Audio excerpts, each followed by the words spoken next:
বাদশা মহোদয়, আপনি যখন খানা খেতেন আপনার সেবায় আমি দাঁড়িয়ে থাকতাম। আপনার খাবারের মাঝখানে কখন কি দরকার পড়ে, কখন পানি লাগে, কখন নুন লাগে, কখন কি লাগে, এটা দেখার জিম্মাদারি আমার ছিল। আপনি খানা খেতেন আর আমি দাঁড়িয়ে দাঁড়িয়ে আপনার খানা খাওয়া দেখতাম। কিন্তু এখন আমি এমন একজন মালিকের চাকরি করি, যিনি আমি খানা খাই তিনি আমার দিকে নজর রাখেন আমার বান্দার কোনো অসুবিধা হয় কিনা। তো এই কারণে আমি আপনার চাকরিটা ছেড়ে দিয়েছি। বাদশা আরো অবাক হলেন, এমন বাদশাও পাওয়া যায় যে তার প্রজা খানা খায় আর তিনি কি করেন। 3 নাম্বার কারণ, বাদশাকে ওই উজির বলতেছে, আগে আপনি সারা রাত বিশ্রাম নিতেন আর আমরা মন্ত্রী পরিষদ আপনার ঘুমের যেন ডিস্টার্ব না হয়, এজন্য পুরো রাজবাড়ি আমরা পাহারা দিতাম। কিন্তু শোনেন বাদশা, এখন আমি এমন একজন মালিকের চাকরি করি, সারা রাত আমি ঘুমাই, কিন্তু আমার ওই বাদশা আমার আল্লাহ সারা রাত আমাকে পাহারা দেয়। তো এই জন্য আপনার চাকরিটা আমি ছেড়ে দিয়েছি। বাদশা আরো অবাক হলেন, বললেন চতুর্থ কারণ বলো। এবার ওজির বলতেছে, বাদশা মহোদয়, আমার সব সময় মনের মধ্যে ভয় কাজ করতো, যেহেতু আমি আপনার ওজিরে খাস ছিলাম, যদি কোনোদিন আপনার বাদশাহী চলে যায় আমার কি হবে? লোকেরা আমাকে বলবে আমাদের বাদশা আমাদের উপর জুলুম করেছে, তুমিও যেহেতু তার সাথে ছিলে সুতরাং তুমিও কাঁদলো, বাদশা লোক তাকে সাইজ করে। তখন ওজির বলতেছে, এখন আমি এমন একজন মালিকের চাকরি করি যিনি হচ্ছেন হাইয়ুল কাইয়ুম, তিনি চিরঞ্জীব চিরস্থায়ী, তার ক্ষমতা আজীবন স্থায়ী, কোনদিন আমার চাকরি যাওয়ার সম্ভাবনা নাই। তো এই জন্য আপনার চাকরি ছেড়ে আমি ওই মালিকের চাকরিটা করেছি। বাদশা আরো অবাক হলেন, বললেন শেষ কারণটা বলো তোমার। এবার ওজির বলতেছে, ও বাদশা, আমি যখন রাজ দরবারে থাকতাম প্রতিদিন ভয়ে থাকতাম যে কোনো একটা ভুল যদি আমার দ্বারা হয়ে যায় আমার চাকরিটা চলে যাবে, কারণ আমি তো প্রধান উপদেষ্টা, একটা ভুলও আপনার কাছে ক্ষমা হয় কিনা এজন্য আমি ভয়ে থাকতাম। কিন্তু বাদশা, এখন আমি এমন একজন বাদশার চাকরি করি, এমন এক মালিকের চাকরি করি, দিনে যদি আমি 100টা ভুল করার পরেও, ইচ্ছা করে করার পরেও যদি বলি আল্লাহ আমি ইচ্ছা করে ভুল করেছি, তো আমার আল্লাহ বলেন আমি তবুও মাফ করে দিলাম। বাদশা সঙ্গে সঙ্গে তার ওই উজিরের হাতে হাত দিলেন, বললেন আমাকেও ওই বাদশার চাকরিতে তুমি নিয়োগ দিয়ে দাও, কালিমা পড়ে মুসলমান আমি আর আপনি ওই মালিকের চাকরি করি, যেই মালিক নিজে কোনোদিন খানা খেতে বসেন না। আল্লাহ বলেন বান্দা আমার খানা খেতে হয় না, তুমি খাও, তোমার এই খাওয়ার দৃশ্য দেখতে আমি আল্লাহর বড় ভালো লাগে। তুমি ক্লান্ত শরীরে যখন রাতের বিশ্রামে আসো তো তোমার ঘুম যেন ডিস্টার্ব না হয়, এই পাহারা দিতেও আমি আল্লাহর বড় ভালো লাগে। এজন্য দেখবেন সন্তান যখন ঘুমায় মা দেখবেন একবার কপালের মধ্যে হাত দেয়, মশা বসলো কিনা দেখে, দেখে কি দেখে পিঠটা দেখে, আমার বাবার পিঠের মধ্যে মশা বসলো কিনা, গরম লাগে কিনা, নিজে ঘেমে যাচ্ছে কিন্তু সন্তানের মুখের দিকে দৃষ্টিতে তাকিয়ে আছে, আহা আমার এই সন্তান ঘুমাচ্ছে, কত সুন্দর দৃশ্য। আল্লাহ বলেন বান্দা সারাদিন ক্লান্ত হয়ে যখন তুমি রাতে এসে ঘুমাতে যাও তখন তোমার এই চেহারার দিকে আমি আল্লাহ কুদরতি ভাবে তাকিয়ে থাকি, আমার বড্ড ভালো লাগে। তুমি ঘুমাও আর আমি আল্লাহ পাহারা দিই, তুমি খানা খাও আমি আল্লাহ পাহারা দিই, তুমি ভুল করো আমি আল্লাহ সজাগ থাকি। এজন্য আল্লাহর ঘুমও নেই, তন্দ্রাও নেই। কারণ রাত 4টা বাজে আবার মনে পড়েছে আমি ভুল করেছি, যদি দরখাস্ত লিখে জমা দিতে হয় কখন জমা হবে, এর আগে যদি মালাকুল মউত চলে আসে। তাই আল্লাহ বলেন যাও বান্দা আমি ঘুমও নিলাম না, তন্দ্রাও নিলাম না, দিলাম সব তোমাকে, তুমি ঘুমাও। ঘুমের মধ্যেও যদি তোমার চেতনায় আসে আমি ভুল করেছি, তখন আমি আল্লাহ মাফ করে দেব। আমি আমার নিয়োজিত ফেরেশতা আজরাইলকে তোমাকে একজন পাপী হিসেবে নিতে দেব না বান্দা, নিতে দেব না। এজন্য হাজ্জাজ বিন ইউসুফ বড় জালেম বাদশা ছিল, তার মা তাকে একদিন দেখে জিজ্ঞেস করলো, বাবা এত এত অত্যাচার তুমি করো, জাহান্নামের ভয় লাগে না দিলে? তখন হাজ্জাজ বিন ইউসুফ মাকে একটা প্রশ্ন করতেছে যে মা বলো তো, আজকে যদি এই শহরের সমস্ত মানুষ একটা অগ্নিকাণ্ড ধরায়, লাকড়ি দিয়ে আগুন জ্বালায়, আর তোমাকে যদি আদেশ করা হয় যে আপনার সন্তান হাজ্জাজ বিন ইউসুফকে এই আগুনের মধ্যে নিক্ষেপ করে, তুমি পারবে? মা সঙ্গে সঙ্গে কান্না শুরু করে দিলেন, বললেন, বাবা, এটাও কি সম্ভব? এটাও কি সম্ভব যে আমি আমার গর্ভের সন্তানকে অগ্নিকাণ্ডের মধ্যে ফেলে দিব? আমার সামনে আগুনে সে মারা যাবে? এবার হাজ্জাজ বিন ইউসুফ হাসতেছে, বলতেছে, মা, তোমার সাথে আমার সম্পর্ক এক অজানা সম্পর্ক, সামান্য কয়েকদিনের সম্পর্ক, কিন্তু আমি হাজ্জাজ এমন এক মালিকের গোলাম যার সাথে আমার সম্পর্ক বড় লম্বা সময়ে। তো তুমি যদি আমাকে আগুনে পোড়াতে না পারো, তবে বলো তো আমার ওই আল্লাহ আমাকে জাহান্নামে কিভাবে পোড়াবে? তার এই বিশ্বাস আমাদের জন্য মেসেজ না, কিন্তু কথাটা মেসেজ, বিশ্বাসটা নাকি কথা। যে আল্লাহ আমার আপনার প্রতি এত বেশি করে দৃষ্টি রাখেন, ওই আল্লাহর নাম কেন আমি উঁচু আওয়াজে নেব? ওই আল্লাহর নাম কেন বারবার আমি জপ করব? এজন্য আল্লামা ইকবাল উনি সবসময় তাসবিহ দিয়ে আমরা যে সুবহানাল্লাহ আলহামদুলিল্লাহ পড়ি, তার ব্যক্তিগত মত ছিল এটা মাসআলা না, কোনো কেউ আবার মাসআলা হিসেবে নেবেন। তাসবিহ দিয়ে পড়াটা সুবিধা গোনার জন্য, কিন্তু আল্লামা ইকবালের একটা দৃষ্টিভঙ্গি ছিল, দর্শন ছিল এই যে তিনি তাসবিহতে গুনে গুনে জিকির করা পছন্দ করতেন। তিনি বলতেন যে আল্লাহ বেহিসাব দেন, ওই আল্লাহকে কিভাবে গুনে গুনে ডাকো তোমার? উনি বলতেন যে আল্লাহ বেহিসাব দেন, তাকে গুনে গুনে হিসাব করে কিভাবে ডাকো তোমরা, কিভাবে পারো? তিনি তো কি দেন? বেহিসাব দেন, শ্বাসের কোনো হিসাব নাই, বাজেট করেন না আল্লাহ। কোনদিন আমি ক্লান্ত, শ্বাস দ্রুত আসতেছে যাচ্ছে, আল্লাহ ব্যবস্থা করে দেন। পাইপটাই নাকের এইরকম দিলেন যে আস্তে আস্তে নিলেও যায়, আবার দ্রুত যদি হয় কখনো আমি ক্লান্ত, দেখবেন সমানে কাঁপাচ্ছে কিন্তু তার শ্বাস চলতেছে। আপনার বাসায় যে কল, এই কলের পাইপের মাপ কিন্তু একটাই, সর্বোচ্চ স্পিড লিমিটেড। এরকম না যে যখন আপনার যেমন দরকার তেমন সে পানি দেয়। আপনার ফোনের স্পিডটা একটা নির্দিষ্ট গতি, এমন না যখন আপনার দ্রুত দরকার তখন আরো ভেজাল করে অনেক ক্ষেত্রে। কিন্তু আল্লাহ বলেন, বান্দা, তোমার শরীরের পার্টস গুলো আমি এমন ভাবে দিয়েছি, এটা নির্দিষ্ট কোনো লিমিট নেই।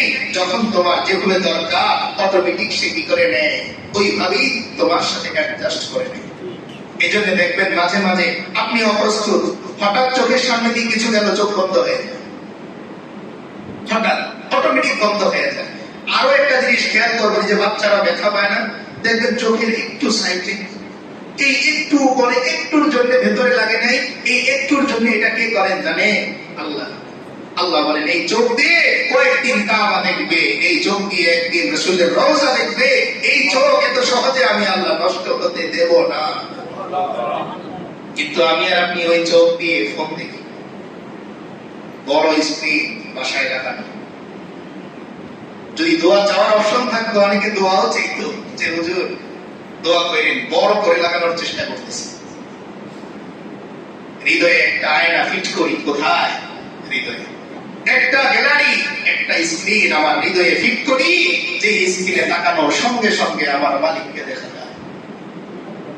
ওই স্ক্রিনে আমি আমার রবকে যেন দেখতে পাই, এই স্ক্রিনটা ফিট করি। এজন্য আল্লাহর হাবিব সাল্লাল্লাহু আলাইহি ওয়াসাল্লাম বলেন, আনতা বুদাল্লাহা কাআন্নাকা তারাহু, এমন ভাবে ইবাদত করো যেন তুমি তোমার রবকে দেখছো, যেন দেখতেছো।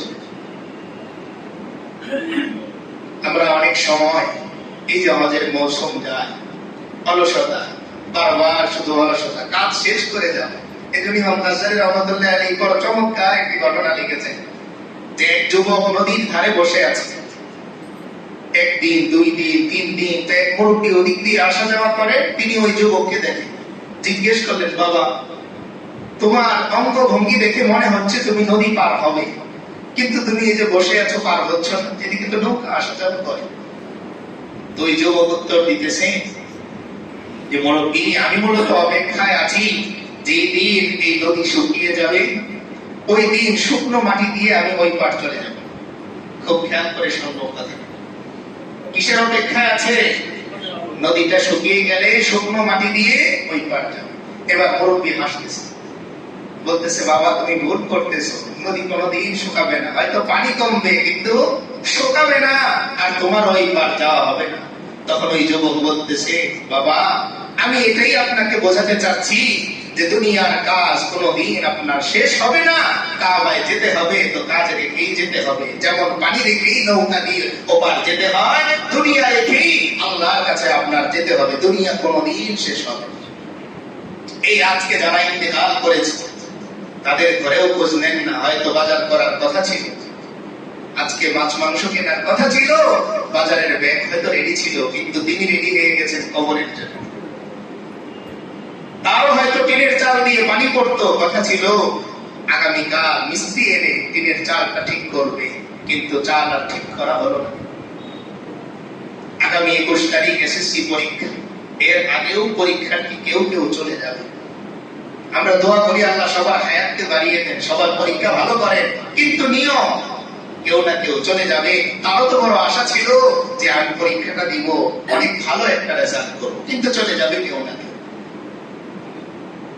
এখান থেকে আবার আপনার শেখার আছে যে দুনিয়া শেষ করে আখিরাত করব, এটা কোনোদিন সম্ভব না। দুনিয়া কোনোদিন শেষ হবে না। খুদ আল্লাহর হাবিব সাল্লাল্লাহু আলাইহি ওয়াসাল্লাম বলেন লা ইয়ামলাউ ফাহু ইল্লা তুরাব, কবরের মাটি যতক্ষণ পর্যন্ত তোমার মুখে এসে না পড়বে ততদিন পর্যন্ত তোমার চাহিদা শেষ হবে না। এসি হওয়ার পরেও মনের মধ্যে তৃপ্তি আসে। যাদের বাসায় এসি আছে আপনি আপনার নিজেকে জিজ্ঞেস করেন তো আপনার শখ শেষ হয়েছে কিনা? কিন্তু হ্যাঁ, এমন অনেককে পাবেন যার বাড়িতে এখনো বিদ্যুৎ নাই, কিন্তু তার শখ শেষ হয়েছে। এখন তিনি চান এমন একটা সন্ধ্যা আসুক যেই সন্ধ্যায় গোনামুক্ত জীবন নিয়ে আমি আমার রবের সাথে সাক্ষাৎ করতে চাই। এজন্য বলা হয় ইন্নামাল গিনা গিনান নাফস, প্রকৃত সচ্ছলতা হচ্ছে মনের সচ্ছলতা। কিসের সচ্ছলতা? মনের সচ্ছলতা।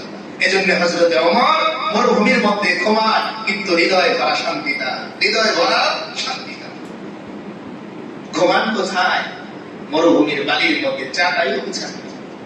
আল্লাহর হাবিব সাল্লাল্লাহু আলাইহি ওয়াসাল্লাম পাটির মধ্যে শুইতেন, ওনার পিঠের মধ্যে লাল লাল দাগ হয়ে যেত, মানে মনে হতো কেউ ওনাকে পিটিয়েছে এরকম অবস্থা, কিন্তু হৃদয় ভরা শান্তি ছিল তার। কেন? কারণ ওই যে আল্লাহ বলেছেন মা ওয়াদ্দাআকা রাব্বুকা ওয়া মা ক্বালা, ও আমার হাবিব মনে রেখেন আপনার রব আপনার সাথে সম্পর্ক ছিন্ন করেন নাই, এখনো আপনি তার প্রিয় আছেন। এই জন্য আপনি আর আমি হয়তো খেয়াল করে রেখেছি আগামী 2 বছর পরে 3 বছর পরে ওই দিকে রওনা, নামটাও বলি না, কোন দিকে? ওই দিকে রওনা হবো। ওই দিকে অনেক জায়গা আছে, আব্দুল্লাহপুর ওই দিকে। ওই নামটা বলেন না। কোথায় যাব? কাবায় যাব। কোথায় যাব? রাসূলের রওজায় যাব বলেন না, এই নাম বলেন না, মুক্তি আসবে না। এজন্য দেখবেন যে বাসের হেল্পাররা যে আছে, ও কোন কোন জায়গায় বাস যাবে যতবার বলে হাসরের ময়দানে আফসোস হবে এতবার যদি সুবহানাল্লাহ সুবহানাল্লাহ সুবহানাল্লাহ বলতাম তো জান্নাতে গাছের সংখ্যা কত গুণে শেষ করতে পারতাম। আফসোস হবে একদিন, হবে আফসোস একদিন। আল্লাহ বলে দিয়েছেন বান্দা একদিন আফসোস করবা তুমি, সময় চাইবা ইরজিউন, ফেরত দেন আমাকে। এই জন্য দুনিয়া তো করবো, কিন্তু আখিরাতকে সামনে রেখে। উদাহরণ দিয়ে বলা হয় যে দুনিয়া হচ্ছে পানি, দুনিয়া হচ্ছে পানি। এই পানির মধ্যেই নৌকা চলে, শুকনা জায়গায় নৌকা চলে না, পানির উপর দিয়েই নৌকা চলে। একটু একটু পানি আসে, মাঝে একটু পর পর পানি সেচে সেচে ফেলে দেয়, নৌকা ওই নদীর বুক দিয়েই চলে। আমি আর আপনি দুনিয়ার মধ্য দিয়েই চলবো, কিন্তু দুনিয়া বেশি আমার মধ্যে আসতে দেব না। আমি কিভাবে পারি আমার এই সামান্য জিন্দেগির জন্য আমার চিরস্থায়ী জিন্দেগিকে নষ্ট করতে? কিভাবে পারি? যেখানে আল্লাহ বলতেছেন যে দুনিয়ার 1000 দিন, কত দিন? 1000 দিন, 1000 বছরও আছে। 1000 বছর দুনিয়া, এটা আখিরাতের একদিন। কয়দিন? একদিন। আবার কোথাও আছে 50,000 বছর দুনিয়া, আখিরাতের একদিন। আমি আর আপনি হায়াত পাই কয় বছর? ধরেন 70, 40 থেকেই তো শুরু হয়। ডাক্তারের কাছে নিয়মিত যাও, 30 থেকে যাওয়া শুরু হয়ে যায় কম বেশ, মাঝে মাঝে 40 থেকে নিয়মিত, 50 থেকে ডাক্তারের কাছে যাওয়া আর মুদির দোকানে যাওয়া সমান হয়ে যায়।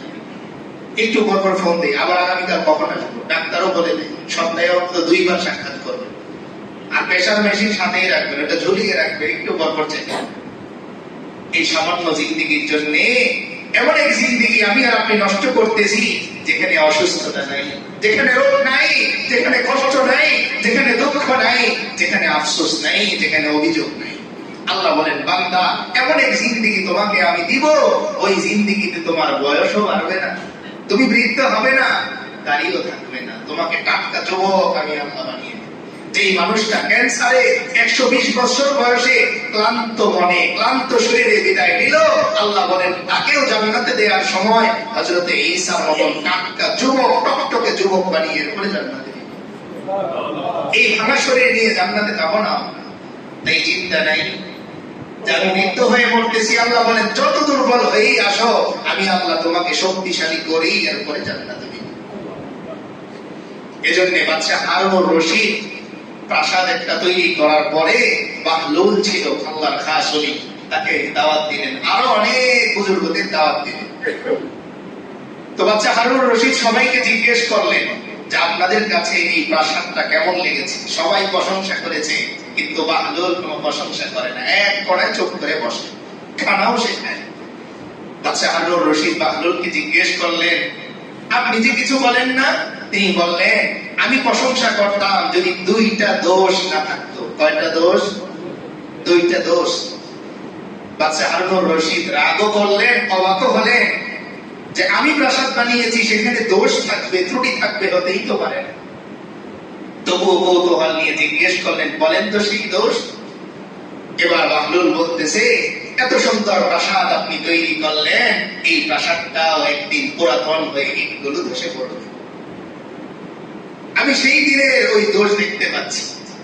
আর 2 নম্বরে, এত সুন্দর প্রাসাদ আপনি করলেন, চাইলে একটু পরে এই প্রাসাদের মালিক আরেকজন হয়ে যাবে। এই 2টা দোষ থাকার কারণে এই প্রাসাদের প্রশংসা আমি করতে পারি। বাদশা হারুনুর রশিদের চোখ খুলে গেল, সত্যিই তো এত মহামূল্যবান প্রাসাদ আমি তৈরি করলাম, কিন্তু 1 সেকেন্ড পরেই যদি আমার হায়াত ফুরিয়ে যায়, তবে প্রাসাদের মালিক অন্য কেউ হয়ে যাবে। আর এত দামি প্রাসাদ আমি যদি হায়াত পাইও, তবুও একটা সময় যে এটা পুরাতন হওয়া শুরু করবে, কোথাও না কোথাও এর রং নষ্ট হবে। আপনার বাড়ির রং নষ্ট হয়েছে, আপনার ফোনের স্ক্রিনটা নষ্ট হয়েছে না, আপনার টুপিটা নষ্ট হয়েছে না, আপনার গায়ের জামাটা ছিঁড়েছে না, এভাবেই একদিন আমি আর আপনি পরিপূর্ণ ছিঁড়ে, পরিপূর্ণ সম্পর্ক ছিন্ন হয়ে দুনিয়া থেকে বারজাখে অটোমেটিক আমি আর আপনি চলে যাব। এই জন্য এই যে হজের মৌসুম চলতেছে, হজ নিয়ে কি বলবো, আগে হজের প্রেম আমাদের দিলের মধ্যে আসে। আমরা সকলেই নিয়ত করি, যাদের টাকা আছে তারা তো ফরজ হিসেবে নিয়ত করব, আর যাদের টাকা নাই তারা আল্লাহর কাছে পরিপূর্ণ আবেগ আর অনুভূতি দিয়ে নিয়ত করব যে আল্লাহ আমিও সেখানে হাত তুলে লাব্বাইক বলতে চাই।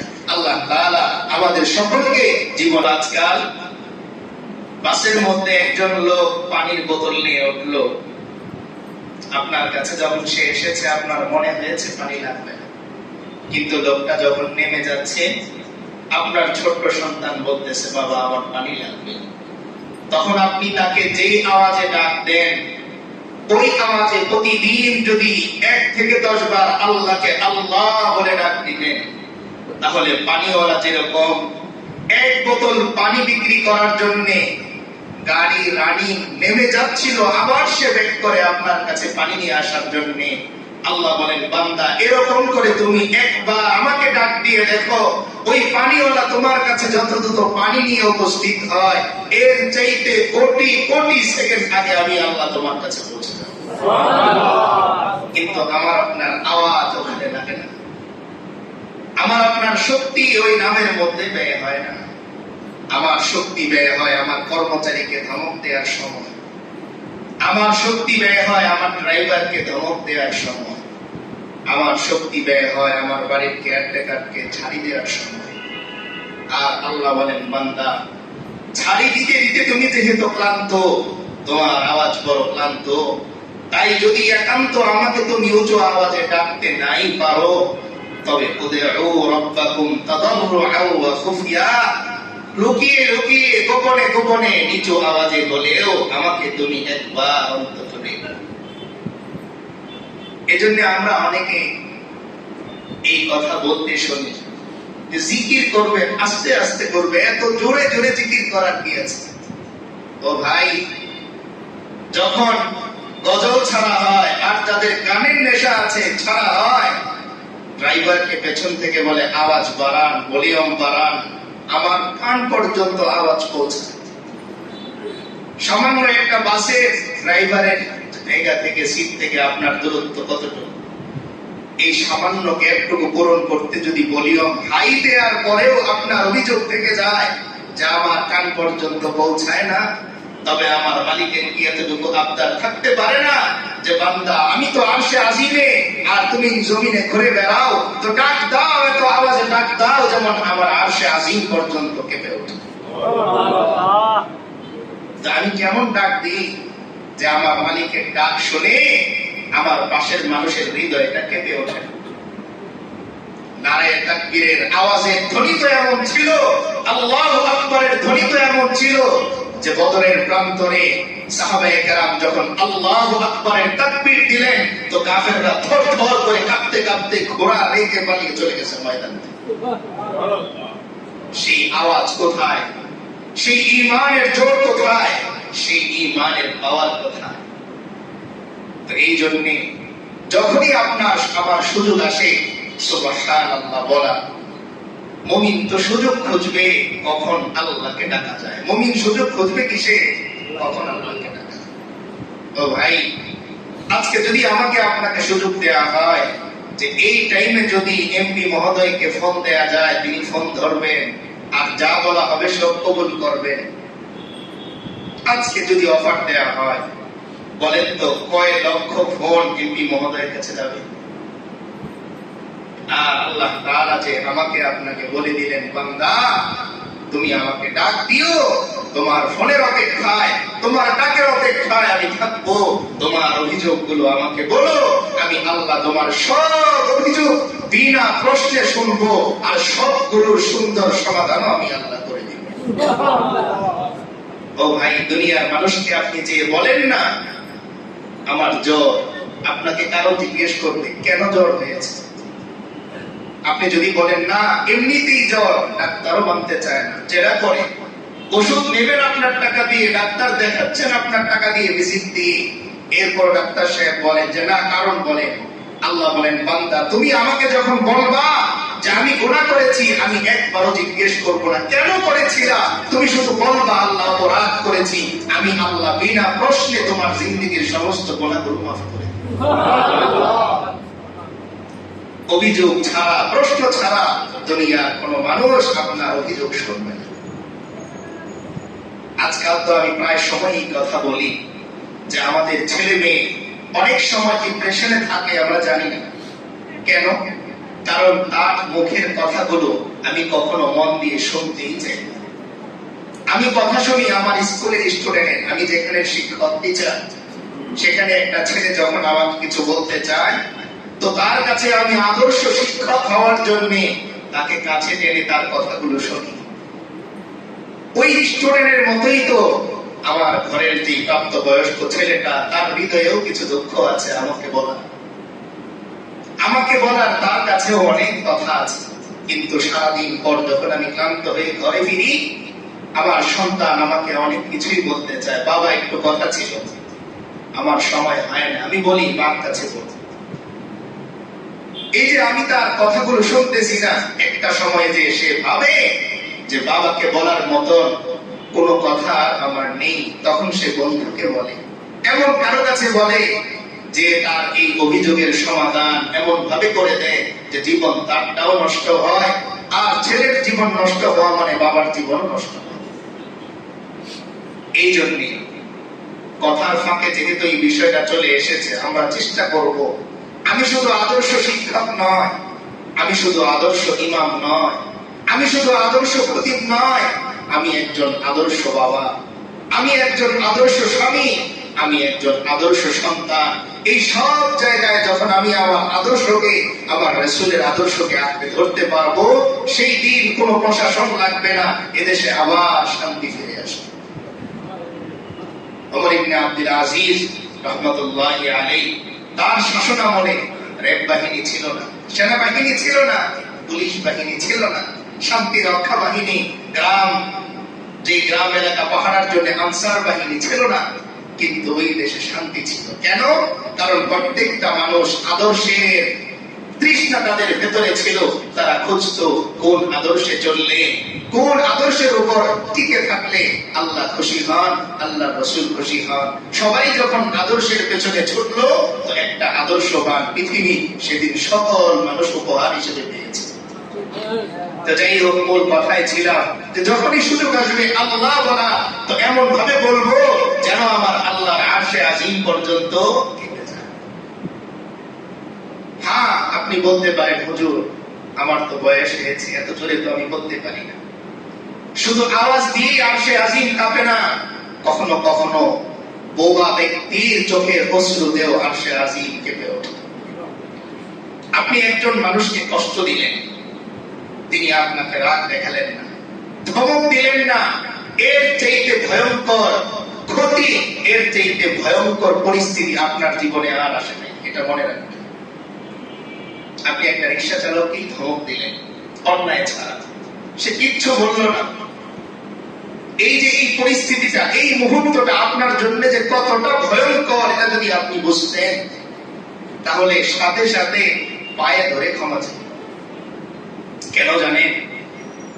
কারণ বান্দা যখন জবান বন্ধ করে, তখন তার জবানের ক্ষমতা আল্লাহর কাছে চলে যায়। তো বান্দা যখন কিছু না বলে, তখন বলেন কি? আল্লাহ।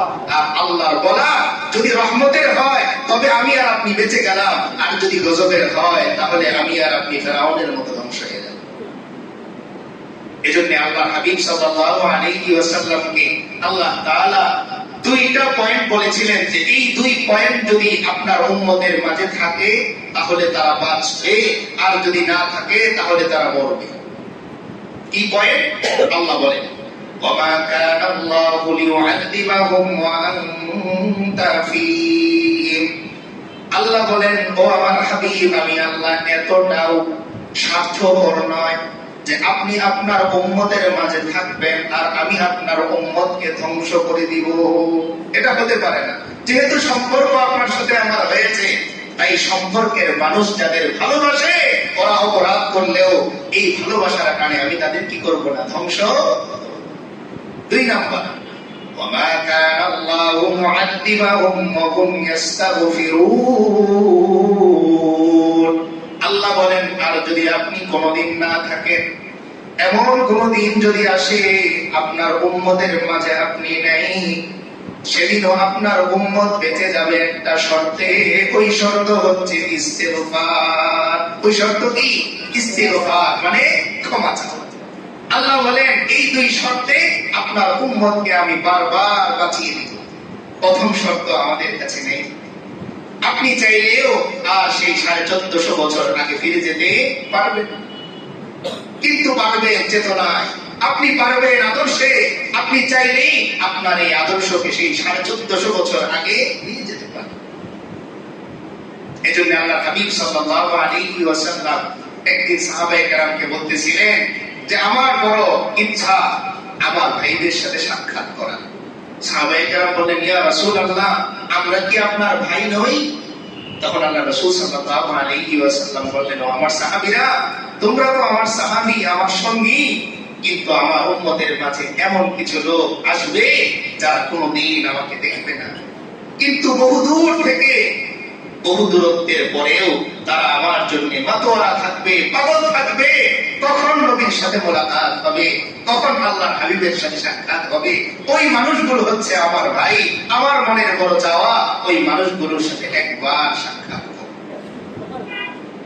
ও ভাই, এই পরিচয়ে আমি আর আপনি কিভাবে আল্লাহর হাবিবের সামনে দাঁড়াবো? একটু মিলাই না? আমি কি তৈরি হয়েছি? কিন্তু আপনার বড় ভাইয়ের মেয়ের বিয়ে, আপনার ভাতিজি, আপনি তো 1 মাস আগে থেকেই নির্বাচন করেন কোন কাপড় পরবেন, কোন ব্র্যান্ডের কিনবেন, কি উপহার দিবেন। আল্লাহ বলেন, বান্দা আমি উপহার নিই না, আমি তোমার টাকা নিই না, আমি তোমার কিচ্ছু নিই না। তুমি আমার কাছে এসো, যেই পোশাকে ইচ্ছা হয় এসো, আমি তোমার অপেক্ষায় থাকি। এরপরেও আমার আপনার সাক্ষাতের সময় নাই। কোনদিন এইভাবে কি আমি আর আপনি প্ল্যান করি যে এই মুহূর্তটা আমি কেবল আল্লাহর সাথে কথা বলবো? ঘরের মধ্যে একটা জায়নামাজ সব সময় বিছিয়ে রাখার চেষ্টা করি, এক কোণায় পড়ে থাক। যখনই নজরে যাবে যেন আমার ওই জায়নামাজে দাঁড়াতে ইচ্ছা করে, একটু আমার মালিককে ডাকার ইচ্ছা করে। এই জন্য গতকালকে একটা ছোট্ট বইয়ের মধ্যে গল্প করতেছিলাম যে একজন তার পরিবারের নাম্বার, তার স্ত্রীর নাম্বার সেভ করে রেখেছে ওসিয়াতুর রাসূল। কি ওসিয়াতুর রাসূল মানে রাসূল সাল্লাল্লাহু আলাইহি ওয়াসাল্লামের ওসিয়ত। তো তাকে জিজ্ঞেস করা হলো, পরিবারের এত এত নাম থাকতে কত রকমের নাম মানুষ দেয়, মহব্বতের নামও দেয়, স্বাভাবিক স্ট্যান্ডার্ড নামও দেয়, আপনি এরকম একটা আনকমন নাম কেন দিলেন? তিনি বলতেছেন যে আল্লাহ রাসূল সাল্লাল্লাহু আলাইহি ওয়াসাল্লাম ইন্তেকালের আগ মুহূর্তে নিজের অধীনস্থ যারা নারী সমাজ আছে তাদের সাথে ভালো আচরণের কথা বলেছেন, ওসিয়ত করে গেছেন। তো এই জন্য আমি ওই শব্দ লিখে রেখেছি যে যদি কখনো এমন হয় যে আমি প্রচন্ড রেগে আছি, ওই মুহূর্তে ফোন দিলে আমি আমার পরিবারের সাথে যেন খারাপ আচরণ না করি। ওসিয়তুর রাসূল দেখে যেন আমার হৃদয়ে এই কথা আসে যে আমার নবী তো বলে গেছেন তার সাথে ভালো করে কথা বলতে, তাই ফোনটা নিয়ে আমি যেন রাগহীন সুন্দরভাবে কথা বলি। এটাও তো একটা চেতনা, এটাও তো একটা আদর্শ, এটাও তো একটা ফিকির। এই ফিকির তার মধ্যে একদিনে আসে নাই। আপনি বিশাল কমপ্লেক্সের মালিককে যে দেখতেছেন তার পেছনের ব্যাকগ্রাউন্ডটা এরকম ছিল। এমনও দিন ছিল ছাতা কেনার পয়সা তার ছিল না, বৃষ্টিতে ভিজে স্কুলে গিয়েছে, আর আজ ছাতার মার্কেট তার নিজের আছে। যেই মানুষটাকে আপনি এখন বিশাল ইসলামপুরে পাঞ্জাবির মার্কেটের দোকানের মালিক দেখতেছেন, একদিন এই মানুষটার ঈদের দিন নতুন জামা কেনার টাকা তার কাছে ছিল না। বাবাকে বলেছেন তো বাবা বলেছেন সামনের ঈদে দিবেন, হয়তো সামনের ঈদ বাবাকে নিয়ে আর করতেই পারে, কিন্তু সেই মানুষটা ইসলামপুরে বিশাল কাপড়ের দোকানের মালিক। একদিনে এটা হয় না, বহু পরিশ্রম, বহু স্ট্রাগল করার পরে একটা সময়ে যে দুনিয়ার সফলতা আসে। ঠিক তেমনি আখিরাতের ক্ষেত্রেও একটু একটু চেষ্টা করতে করতে আমি যখন এগোনো শুরু করব, তখন আমার আল্লাহ আমাকে লক্ষ্যে পৌঁছে দেবে। দুনিয়ার কোথাও কি এমন আছে যে আপনি পরিশ্রম করে 20,000 টাকার মালিক হওয়ার পরে আপনাকে কেউ 1 কোটি টাকার মালিক বানিয়ে দিবে? এমন কি কোথাও আছে? থাকলে আমরা কেউ দরিদ্র থাকতাম। সবাই 20,000 টাকা মতো পরিশ্রম করে ওখানে একটা অ্যাপ্লিকেশন করতাম যে আমি 20,000 পর্যন্ত এসেছি, 1 কোটি টাকার মালিক হয়ে যেতাম। কিন্তু আল্লাহ বলেন ওয়াল্লাযীনা জাহাদু ফীনা লানাহদিয়ান্নাহুম সুবুলানা। আল্লাহ বলেন যারাই আমাকে পাওয়ার জন্য চেষ্টা শুরু করে দিবে, আমি আল্লাহ আমাকে পাওয়ার জন্য, আমার পর্যন্ত পৌঁছার জন্য অনেকগুলো পথ আমি খুলে দিব। একটা পথ না, লানাহদিয়ান্নাহুম সুবুলানা। সাবিলুল শব্দের অর্থ হচ্ছে একটি পথ, একটি রাস্তা। আর এই সাবিলুল শব্দের জমা হচ্ছে বহুবচন হচ্ছে সুবুল, মানে অনেক রাস্তা। আল্লাহ বলেন বান্দা তুমি আমাকে পাওয়ার জন্য মসজিদের একটা রাস্তা ধরবে, আমি তোমাকে জান্নাত দেওয়ার জন্য 100টা রাস্তা খুলে দেব। এক রাস্তায় তুমি জায়নামাজ নিয়ে আসবে, 100 রাস্তায় আমি তোমাকে ক্ষমা করার জন্য প্রস্তুত থাকবো। 100 রাস্তায়, হয় এটা দিয়ে নয়তো ওটা দিয়ে আমি তোমাকে ক্ষমা করবই। ও ভাই, উকিলের সাথে যখন সম্পর্ক থাকে, জামিনের ব্যবস্থা উকিল যেইভাবেই হোক করে। আল্লাহ বলেন বান্দা আমি এমন এক জজ, আমার সাথে সাক্ষাতের জন্য উকিল লাগবে না, কোন আইনজীবী লাগবে না, তুমি সরাসরি অ্যাপ্লিকেশন করবে, কেউ জানবেই না কোন সময় আমি আল্লাহ বেকসুর খালাস তোমাকে দিয়ে দিই। দুনিয়ার মামলায় বেকসুর খালাস একদিনে হয় না, জামিন পাওয়া যায়, মাসে মাসে দেখা করতে হয়। আল্লাহ বলেন বান্দা আরেকবার দেখা হবে কিনা তুমি তো জানো না, তাই একবারের দেখায় আমি আল্লাহ তোমার জিন্দেগীর সমস্ত গুনাহগুলো মাফ করে দেব। এজন্য দুনিয়ায় দেখা যায় একজন মানুষ মারা যাচ্ছে, এরপরেও তার হাজিরা কোর্টে রয়ে গেছে। তার মানে দুনিয়ার মানুষ বোঝাচ্ছে আপনি ক্ষমা পেলেও আসামি হিসেবে মরতেছেন, কারণ আপনার হাজিরা তো বাকি। আর আল্লাহ বলেন, বান্দা আমি কাউকে জামিন দিই না, আমি বেকসুর খালাস দিই। একবার যখন বলে আল্লাহ আমি অপরাধ করেছি, সঙ্গে সঙ্গে কোন দলিল, কোন সাক্ষী, কোন প্রমাণ কিচ্ছু ছাড়া আমি আল্লাহ বেকসুর খালাস তোমাকে দিয়ে দিই। কিন্তু এই জামিনের জন্য কত উকিলের পিছনে আমরা ঘুরি, যেই সময় একজন উকিলের পিছনে আমি আর আপনি নষ্ট করি, এর 4 ভাগের 1 ভাগ সময় যদি দুনিয়ার সমস্ত জজ যিনি, দুনিয়ার সমস্ত বাদশাহ যিনি, তার সামনে যদি জায়নামাজ বিছিয়ে সেজদায় পড়ে থাকতাম, তাহলে ওই জজের মন আল্লাহই বলিয়ে দিত। এমন বহু ইতিহাস আপনাদের জানা আছে যে জজ সাহেব শুধু আসামির দিকে তাকিয়েছেন, বেকসুর খালাস দিয়েছেন যে এই লোক অপরাধ করতেই পারে। এমন বহু ঘটনা আছে। আপনার আমার ক্ষেত্রে হবে না কেন? কারণ একটাই, আমি আর আপনি মূল জায়গায় সম্পর্ক ঠিক করতে পারি। আপনি ট্যাঙ্কি বসালেন, মোটর বসালেন, সব কিছু ঠিক করলেন, কিন্তু মোটরের যে মূল লাইন, এই লাইনের সাথে কলের লাইনটা সংযোগ করলেন, বাকি সব ঠিক আছে। 2 লক্ষ টাকা দিয়ে আপনি 600 ফিট নিচ থেকে পানি কি করলেন, মোটর বসালেন, পানি টানার জন্য সাবমার্সিবল বসালেন, ট্যাঙ্কিতে অনেক দামি দামি পাইপ আপনি বসালেন উন্নত মিস্ত্রি দিয়ে, কিন্তু যেখানে কল দিয়েছেন এখানের পাইপের সংযোগটা ট্যাঙ্কির সাথে বসে নাই। আজীবন অপেক্ষা করব, কিন্তু কোনোদিন পানি আসবে না। আল্লাহ বলেন, বান্দা এরকম সংযোগ না রেখে যেও না আমার কাছে, কারণ তোমার ডাক আমার পর্যন্ত পৌঁছায়। আর সংযোগ যদি ঠিক থাকে, মোটর পুরাতন হলেও পরিষ্কার পানি পাওয়া যায়। গ্রামগঞ্জে চাপ করে দেখবেন অনেক পরিষ্কার পানি পাওয়া যায়, যেটা শহরে পাওয়া যায়। ফিল্টারিং করেও এত স্বাদের পানি পাওয়া যায় না, গ্রামে এত সুন্দর পানি পাওয়া যায়। কেন জানেন? আপনি মানেন আর না মানেন যে গ্রামের মানুষ ক্ষেত্র বিশেষ অসচ্ছল হওয়ার কারণে তার ভরসা আল্লাহর উপর বেশি থাকে।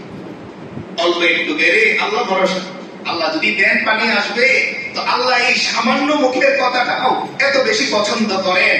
আল্লাহ পরিষ্কার স্বচ্ছ জীবাণুমুক্ত পানি উপহার দেন। দেখেন হযরত ইসমাঈল আলাইহিস সালামের পিপাসা আর তার খুলুসিয়াত, তার বাবা মায়ের খুলুসিয়াতের কারণে জমজম কূপ কি হলো আবিষ্কার। জান্নাতি পানি। কোন পানি এটা? এই জান্নাতি পানি যদি ভেতরে যায় আর যদি হৃদয়টা পরিষ্কার থাকে, তো আপনি জাহান্নামে যাবেন না, কারণ জান্নাতি পানি কোন জাহান্নামীকে খাওয়ানো হয় না। এখন আফসোসের হয়ে যাবে এটা যে আমি আর আপনি জান্নাতি পানি প্রতিদিন খেলাম, কিন্তু হাসরের ময়দানে জাহান্নামী হয়ে গেলাম। এর থেকে আফসোসের কিছু হতে পারে? কেমন মালিকের গোলামি করি, কেমন মালিকের গোলাম আমি। যদি তাকে চিনতাম, তবে দুনিয়ার মানুষের গোলামি আমি আর আপনি করতাম। এজন্য ইমাম গাজ্জালী রাহমাতুল্লাহি আলাইহি ওনার কিতাবের মধ্যে ঘটনা লিখেছেন যে এক বড় বাদশা ছিলেন বাগদাদে। কোথায়? বাগদাদে। তো ওনার যিনি উজিরে খাস ছিলেন, মুশিরে খাস মানে বাদশা উপদেষ্টা, প্রধানমন্ত্রী একজন উপদেষ্টা থাকেন। তো ওনার উপদেষ্টা তিনি হঠাৎ করে একদিন না বলেই চাকরি ছেড়ে দিলেন। ভালো বেতন, তার ভাতা ভালো, সরকারি বিভিন্ন সুবিধা, কিন্তু হঠাৎ চাকরি ছেড়ে তিনি জঙ্গলে চলে গেলেন। বাদশা তার খোঁজ নিলেন, কোথাও পেলেন না। এরপর একদিন বাদশা যখন শিকারে বের হলেন, তো জঙ্গলের মাঝখানে দেখলেন যে তার ওই ওজিরে খাস যিনি প্রধান উপদেষ্টা তিনি ওখানে বসে বসে তাসবিহ জপতেছেন। কি জপতেছেন? সুবহানাল্লাহ সুবহানাল্লাহ সুবহানাল্লাহ। বাদশা অত্যন্ত তাচ্ছিল্যের স্বরে তাকে জিজ্ঞেস করলেন, এত দামি চাকরি ছেড়ে এখানে বসে বসে কার নাম জপ? এত দামি চাকরি ছেড়ে এখানে বসে বসে কার নাম জপ? তুমি যেই নাম বলতেছো এই নামের মানুষ তো আমি চিনি না। বাদশা সে মুসলমান ছিল। তখন ওই উজির বলতেছে, বাদশা মহোদয়, আপনি কি শুনতে চান আমি কার জন্য আপনার চাকরি ছেড়ে দিয়েছি? বাদশা বলেন, অবশ্যই, আমার চাইতেও প্রভাবশালী কোন বাদশা বাগদাদে আছে বলো থাকলে, আমার চাইতেও বেশি বিত্তবান কেউ কি আছে বলো থাকলে। তখন ওই উজিরে খাস 5টা উত্তর দিয়েছেন। কয়টা? 5টা। এই 5টা আমরা মিলাম, তাহলে আল্লাহকে ডাকতে সহজ হবে। বাদশা বলেন, বলো কেন আমার চাকরি ছেড়েছ?